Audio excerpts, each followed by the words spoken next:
PMLN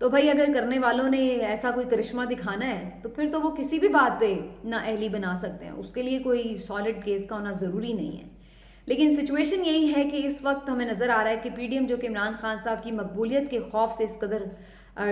اس قدر پسپا ہے کہ اب وہ کسی بھی لیول پر جا سکتی ہے۔ تو کبھی وہ ذاتیات پر جاتے ہیں، کبھی آڈیو ویڈیو پہ جاتے ہیں، کبھی ان کی موجودہ اہلیہ کو نشانہ بناتے ہیں، اور کبھی ان کی سابقہ اہلیہ کو نشانہ بناتے ہیں، اور کچھ نہیں ملا تو اب ان کی یہ کیس جو ہے پرانا اٹھا کے لے آئے ہیں۔ تو ذاتیات پر حملے کرنے کی جو ان کی ایک روایت رہی ہے اس کو ماشاءاللہ سے وہ برقرار رکھے ہوئے ہیں، اور اسی طرح سے یہ معاملہ ہے۔ اب اس کے اوپر تو اگر ہم نااہلی دیکھیں تو پھر تو کسی کو بھی نااہل کرایا جا سکتا ہے نا، پھر تو مطلب ہے کہ بات ہی ختم ہو گئی۔ اب کسی کو رانا ثناء اللہ اچھے نہیں لگتے، کوئی بھی ان کا بیٹا بن کے عدالت میں مقدمہ دائر کر دے کہ یہ میرے والد ہیں، ان کو نااہل کریں، انہوں نے مجھے اون نہیں کیا، اب کرتے پھر وہ ثابت کہ بھئی یہ میرا بیٹا ہے ہی نہیں۔ مطلب یہ تو ایک مذاق بن جائے گا سسٹم کے ساتھ کہ اگر ہم اس ڈگر پر چل پڑیں، اس روش پہ چل پڑیں۔ تو یہی اب کوشش جو ہے وہ پی ایم ایل این کی طرف سے کی جا رہی ہے کہ اسی بنیاد پر عمران خان صاحب کو نااہل کروایا جائے، اور دیکھتے ہیں جی اس پر کیا فیصلہ آتا ہے۔ لیکن جو اس میں ڈیولپمنٹ تھی وہ بیسیکلی یہ جمائمہ خان کا بیان حلفی تھا۔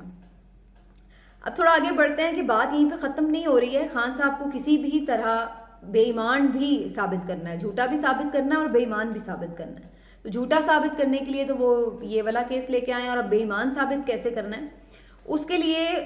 اب انہوں نے ایک نئی کیمپین لانچ کی ہے۔ ویسے تو یہ پہلے بھی قسطوار مرحلے میں کیمپین لانچ ہوتی رہی ہے، لیکن بری طرح شکست ہی کھاتی رہی ہے، لیکن پھر بھی وہ اپنی سی کوشش کرتے رہتے ہیں۔ اور اب جو یہ دوبارہ سے کیمپین لانچ کی گئی ہے وہ اس طرح سے کی گئی کہ ویڈیو لنک پر عمران خان صاحب کی جرح ہو رہی تھی وکیل کی جانب سے، جو کوئی خواجہ آصف کے وکیل ہیں، اور یہ حد تک عزت کا دعویٰ والا جو معاملہ ہوتا ہے اس والا کیس تھا جس میں خان صاحب کی جرح چل رہی تھی۔ تو اس کیس میں مختلف چیزوں کا جواب دیتے ہوئے وہ اس میں کہیں عمران خان صاحب نے کوئی جو اس کی فنڈنگ تھی شوکت خانم ہسپتال کی، اس کے بارے میں کچھ چیزیں جو ہیں وہ ایکسپلین کی۔ اب اس کو بڑا ٹویسٹ کر کے پی ایم ایل این نے اپنے جو آفیشیل ٹویٹر اکاؤنٹ ہے اس سے بھی ایک کیمپین چلائی کہ جناب دیکھیں یہ بڑا صادق اور امین بنتا ہے، اور انہوں نے اعتراف کر لیا ہے کہ انہوں نے شوکت خانم کا جو زکوٰۃ اور خیرات کا پیسہ تھا اس کو انہوں نے سرمایہ کاری کے لیے استعمال کیا، اور اس میں ہاؤسنگ پروجیکٹ میں انہوں نے باقاعدہ سرمایہ کاری بھی کی۔ تو دیکھیں جی یہ کتنے بے ایمان ہیں کہ لوگوں کے زکوٰۃ اور خیرات کے پیسے کو بھی نہیں بخشا، اور اب انہوں نے اون کر لیا اس بات کو کہ انہوں نے اس سے انویسٹمنٹ کی۔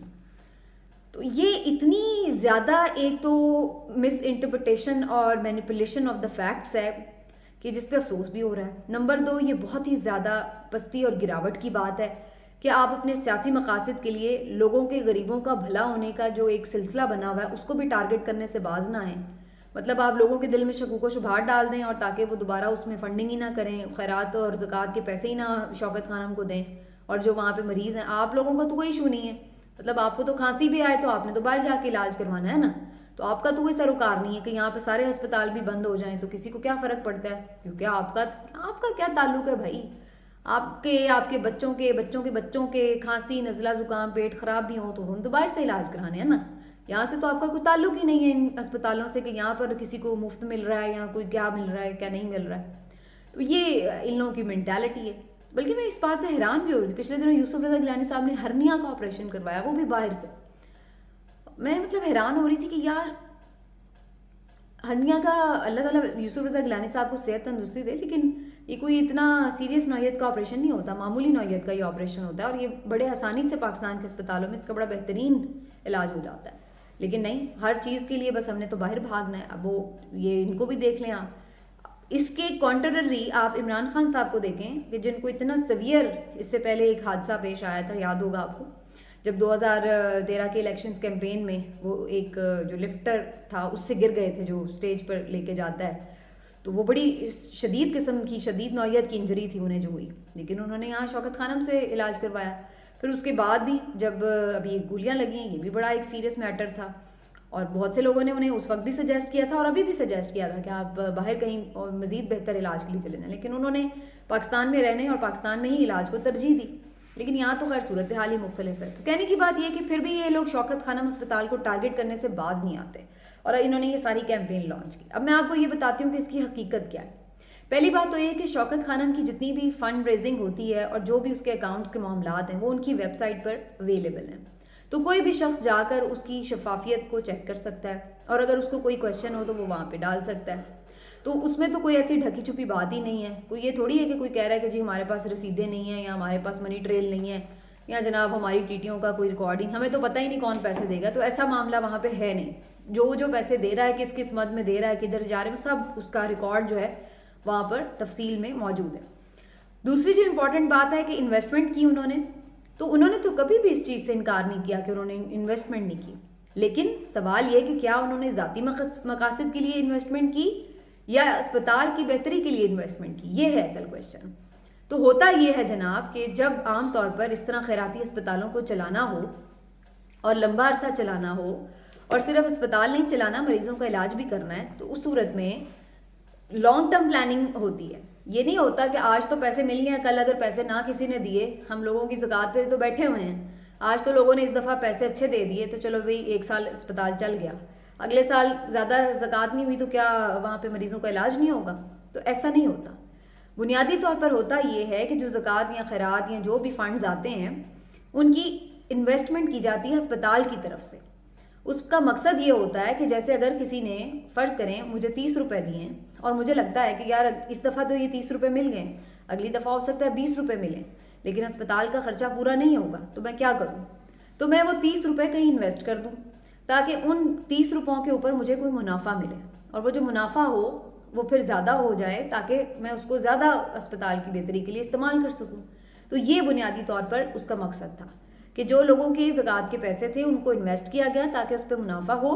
اور ایک پرماننٹ سورس آف انکم جو ہے وہ جنریٹ ہو جائے، یعنی بار بار جس سے مستقل آمدنی آتی جائے، اور پھر اس آمدنی کو دوبارہ اسپتال کے ہی مریضوں کے لیے اور اسپتال کے معاملات چلانے کے لیے جو ہے وہ استعمال کیا جائے. کوئی اس کا یہ تو نہیں تھا کہ عمران صاحب نے اس کی ذاتی مقاصد کے لیے انویسٹمنٹ کر کے اس سے کوئی محل تعمیر کر لیا یا ایمن فیلڈ میں کوئی اپارٹمنٹ تو نہیں خرید لیا تھا. تو انہوں نے اس کی انویسٹمنٹ ضرور کی، لیکن یہ تو ایک سسٹم ہے. بلکہ میں آپ کو اس میں یہ بھی ایڈ کر دوں کہ عمران خان صاحب پینشنز کے لیے بھی ایسا ہی سسٹم پاکستان میں انٹروڈیوس کروانا چاہتے ہیں. وہ یہ سمجھتے ہیں کہ پینشنز جو اتنی بڑی تعداد میں لوگ لیتے ہیں اور وہ ایک بہت بڑا بوجھ ہے ملکی خزانے کے اوپر، تو اب اس کو بند کرنا بھی ایسا لگتا ہے کہ بڑا مشکل ہے پاکستان جیسے ملک میں. یہاں پر ظاہر ہے ایک ریاکشن آئے گا اس چیز کے اوپر، اور اس کو مستقل چلانا بھی بڑا مشکل ہے کیونکہ ہر سال لاکھوں لوگ جو ہیں وہ ریٹائر بھی ہوتے ہیں، تو پھر مزید لاکھوں لوگ ایڈ ہو جاتے ہیں پینشن لینے والوں میں. تو اس کا مینج کیسے کریں؟ یہ تو بہت بڑا بوجھ ہے ملکی خزانے پر. تو عمران خان صاحب نے اس پوائنٹ آف ویو سے بھی سوچا ہوا تھا کہ اگر کچھ ایسا سسٹم بن جائے کہ جس میں کوئی انشورنس ہو جائے یا کوئی جو انویسٹمنٹ ہے ان کی ہو جائے تاکہ جو پیسے ان کے ہوں وہ انہی کا اس میں منافع ایڈ ہو اور پھر لوگوں کے اوپر جو خرچ ہو اور جو قومی خزانہ ہے اس کے اوپر بوجھ نہ بنے. تو یہ مختلف طریقے ہوتے ہیں جو کہ چیزوں کو مینج کرنے کے ہوتے ہیں، لیکن اس سے اپنی پیتھیٹک قسم کی سیاسی کیمپین چلانا اور اس کو سیاسی مقاصد کے لیے استعمال کرنا، یہ انتہائی گھٹیا حرکت ہے اور یہ بڑے افسوس کی بات ہے کہ یہ پھر سے کی جا رہی ہے. لیکن ہوپ فلی لوگ جو جانتے ہیں وہ سمجھتے ہیں کہ عمران خان صاحب کی جو شوکت خانم ہے وہ جس طرح سے چل رہے ہیں، جس طرح سے وہ مختلف اسپتال بنا رہے ہیں، تو سب کو معلوم ہے کہ وہ پیسہ جو ہے وہ کہاں استعمال ہو رہا ہے. پھر بھی اگر کسی کو شفافیت پہ کوئی ڈاؤٹ ہے تو وہ ویب سائٹ پہ جائے ورنہ عدالت میں جائے، لیکن اس طرح کی محض کیمپین چلا کے کسی کو نقصان پہنچانا کاز کو، یہ یقیناً ایک شرمناک فعل ہے. ملتا ہے اگلے ویلاگ میں، اپنا خیال رکھیے. اللہ حافظ.